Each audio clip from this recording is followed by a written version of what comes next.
আজকে তোমাদের সাথে শেয়ার করব যে আমি যখন খুব ডিপ্রেসড হয়ে পড়ি বা খুব মন খারাপ হয় তখন আমি কি করি, আর আজকে সারাদিন কি করলাম না করলাম সমস্তটাই তোমাদের সাথে শেয়ার করব।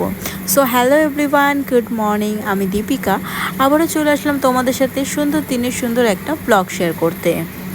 তো সকালবেলা ঘুম থেকে উঠে ফ্রেশ করে দিয়েছি বাবুকে, তারপরে এখন বাবুকে খাইয়ে নিচ্ছি। আর খাওয়ানোর আগে কিন্তু আমি ওকে একটু গরম জলে মধু খাইয়েছিলাম, কারণ ওর না একটু ঠান্ডা লেগে গেছে, নাক থেকে জল পড়ছে কিন্তু কাশিটা হচ্ছে না, এটাই বাঁচোয়া। তো মধুটা খাওয়াতে কিন্তু বেশ ঠান্ডাটা তাড়াতাড়ি কমে যাবে। তারপরে তো বাবুকে ব্রেকফাস্ট করিয়ে দিলাম, তারপরে ওকে কোলে কোলে নিয়ে কিছু জামা কাপড় ছিল সেগুলোকে নিয়ে চলে আসলাম নিচে, আর সেগুলোকে এখন ভিজিয়ে নেব।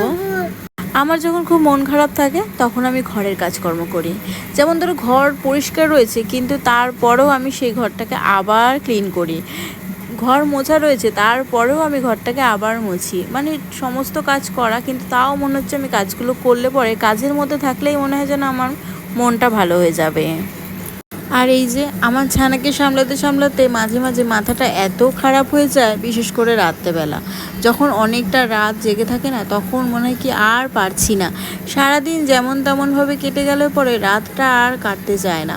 তো সেই জন্য না ভীষণ মাথা গরম হয়ে যায়, মাঝে মাঝে একটু বকাবকিও করি, কিন্তু বকাবকি করলে আর ও কি বুঝবে, সেইটা ভেবে আবার নিজেকে শান্ত করে ফেলি। আর যখন প্রচণ্ড মাথা গরম হয়ে যায় তখন আমি ঠাকুরের নাম করি, যাতে আমার মনটা একটু শান্ত হয়।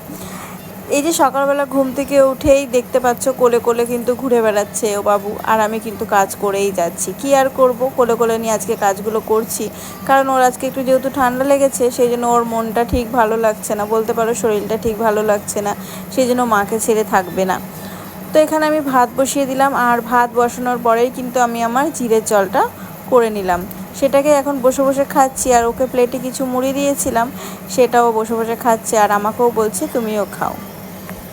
আচ্ছা, মানুষ কি খুব তাড়াতাড়ি বড় হয়ে যায়, তাই না?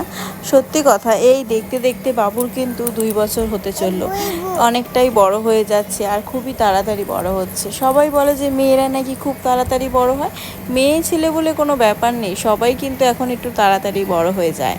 এদিকে দেখো, আমার প্রচণ্ড খিদে পেয়েছে, আমি একটা বিস্কুট নিয়ে বসেছি, আর বিস্কিটটাও ওর লাগবে।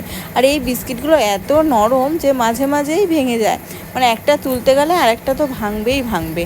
আর আগের দিন বাবু প্যাকেটটাকে নিয়ে এমন করেছে যে সমস্ত বিস্কিট ভেঙে একদম গুঁড়ো গুঁড়ো হয়ে গেছে। তারপরে চলে আসলাম ঘরের কাজগুলো করতে। প্রথমে এখানে আমি সুন্দর করে বিছনাটাকে গুছিয়ে নেব, আর ঘরের এই বিছনাটা গোছানো থাকলে মনে হয় যেন ঘরটাই গোছানো। তো বিছনাটা গোছানোর পরে তারপরে আমি ঘরটাকে ঝাড়ু দিয়ে নেব।